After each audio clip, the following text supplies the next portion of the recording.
ဘုန်းကြီးတို့တွေမဆုံးနိုင်တဲ့ဘဝခရီးကိုဘယ်သူကရှောက်ခိုင်းနေတာလဲလို့ဆိုလို့ရှိရင်ဟောဒီတဏှာကရှောက်ခိုင်းတယ်လောကလူတွေကပြောကြတယ်အိမ်မှာတယောက်တည်းနေတယ်တရားဓမ္မရှိတော့ကကြည့်လို့ရှိရင်တယောက်တည်းနေတဲ့လူတယောက်မှမရှိဘူးဘယ်သူနဲ့နေတာတော့ဆိုရင်တဏှာနဲ့နေတာတန်တရားသွားတဲ့အခါမှာအဖို့မပါဘူးလို့ပြောကြတယ်ဟုတ်တယ်ပုဂ္ဂိုလ်အဖို့တော့မပါဘူးဘယ်သူအဖို့ပါတဏှာအဖို့ပါဒါကြောင့်မြတ်စွာဘုရားတဏှာဒုတိယပုရိသောဒီကမတ္ထဏတန်တာတဏှာအဖို့ပြုတ်နေတဲ့ပုဂ္ဂိုလ်တွေဟာဘလောက်ဝေးတဲ့တန်တရားခရီးရွယ်ဖြစ်ဖြစ်ဆက်လက်ပြီးတော့ရှောင်နေကြမှာပဲဗယမနာခရီးသွားနေကြ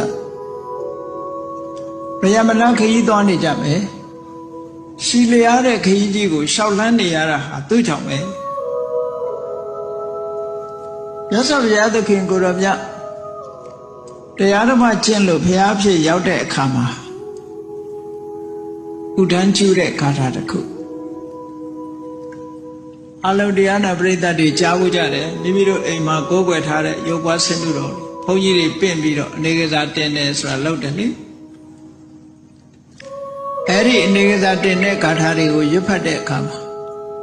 အနေကဇာတိတန္တာရံတန္တာဝိတ္တံအနိဗ္ဗိတံ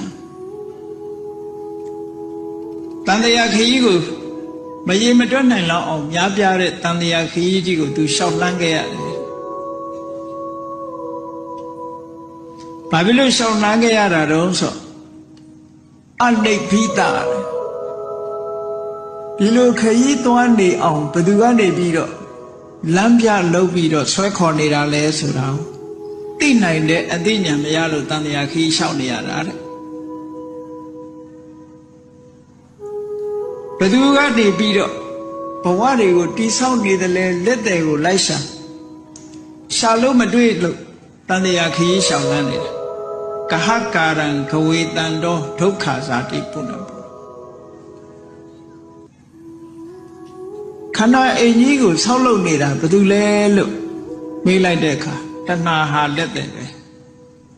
ဒါကြောင့်သူ့ကိုဆောက်လုပ်ရေးသမားပေါ့ကဟကာရအိမ်ဆောက်လုပ်သူဆိုတဲ့နာမည်နဲ့မြတ်စွာဘုရားဟောတယ်ဘာဖြစ်လို့သူ့ကိုရှာရတယ်လဲလို့ဆိုလို့ရှိရင်ဒုက္ခဇာတိပုဏ္ဏပုဏ္ဏတန်တရားထဲမှာတဘွားကနေတဘွားထပ်တလဲလဲဖြစ်နေရတာဒုက္ခရောက်လို့တဲ့လူတွေကတော့ဒုက္ခရောက်တယ်လို့မထင်ကြဘူးလူတွေရဲ့အမြင်နဲ့တာမန်လူတွေရဲ့အမြင်နဲ့ဘုရားအလောင်းတွေရဲ့အမြင်အလုံးကွာခြားဘုရားအလောင်းတွေကတော့ဘဝကိုဒုက္ခရောက်တယ်လို့အမြဲတမ်းကြည့်ဘယ်လိုဒုက္ခရောက်တာတုံးလို့ဆို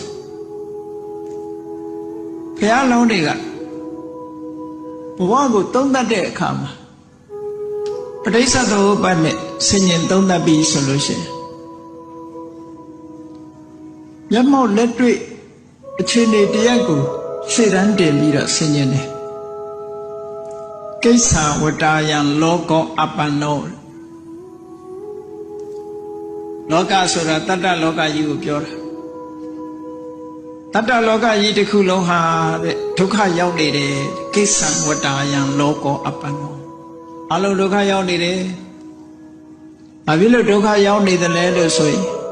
သာယတိစေဝမွေးလာရပြန်တယ်မွေးတာတခါတည်းမွေးတာမဟုတ်ဘူးခဏခဏမွေးမှာမွေးလာတိုင်းနောက်ကပါလိုက်တော့စီယတိစမိယတိစအိုမယ်သိမယ်မွေးလာရင်အိုမယ်သိမယ်ဇာတိပစ္စယံစရမဏအဲ့ဒါကြီးကိုကျင့်တတ်เสียမကောင်းဘဝမှာတစ်ခုဘဝတစ်ခုမှာမွေးပြီးရင်အိုခြင်းသိခြင်းဆိုတာနဲ့အဆုံးသတ်ဒါဖြင့်အိုခြင်းသာခြင်းနဲ့အဆုံးသတ်ပြီးတော့ရပ်သွားလာလို့ဆိုမရပ်ဘူးသဝတိစဥပပိစ္စတိစ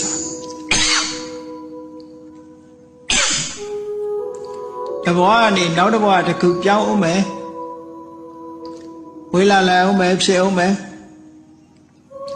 တန်တရားထဲမှာအခုလိုဖြစ်လိုက်အိုလိုက်သေလိုက်နဲ့ ဒီလိုသွားနေရတာကြီးအမှန်တမ်းစိတ်ပြည့်စရာကောင်းစိတ်ပြည့်စရာကောင်းလောကလူတွေကပျော်စရာလေးတွေကြည့်ပြီးတော့ပျော်စရာလို့ဘဝကြီးကပျော်စရာလို့သတ်မှတ်နေကြတာနှစ်တလေးကူးပြီးဆိုရင်ပျော်ကြတယ်လေ Happy New Year ဝင်းနေရောက်ရင်လည်း Happy Birthday ဆိုပျော်ကြပြန်နောက်ကသာ Happy လို့ဆိုတာစိတ်ထဲကတကယ်ပျော်လို့ရတာမဟုတ်ဘုရားလုံးနေစင်ញင်သုံးတတ်တယ်လို့ပဲဘယ်တတ္တဝါကြည့်ကြည့်လူသားတွေတဲကဘယ်လူမျိုးတွေပဲကြည့်ကြည့်ဘယ်ဘာသာဝင်တွေပဲကြည့်ကြည့်ဝေလာတယ်အိုးတယ်သိတယ်တင်ကြိုင်မရှိတဲ့နိုင်ငံရှိမှမရှိဘူးပြောကြလိုက်ပဲအိန္ဒိယမှာတင်ကြိုင်မရှိဘူးဟုတ်တယ်ဟိန္ဒူတွေကတော့မြစ်ချောင်းကလေးရှိလို့ရှိရင်အဲ့နာမှာတကြိုပြီးရေထဲမြောက်လိုက်တာဒါသူတို့တင်ကြိုင်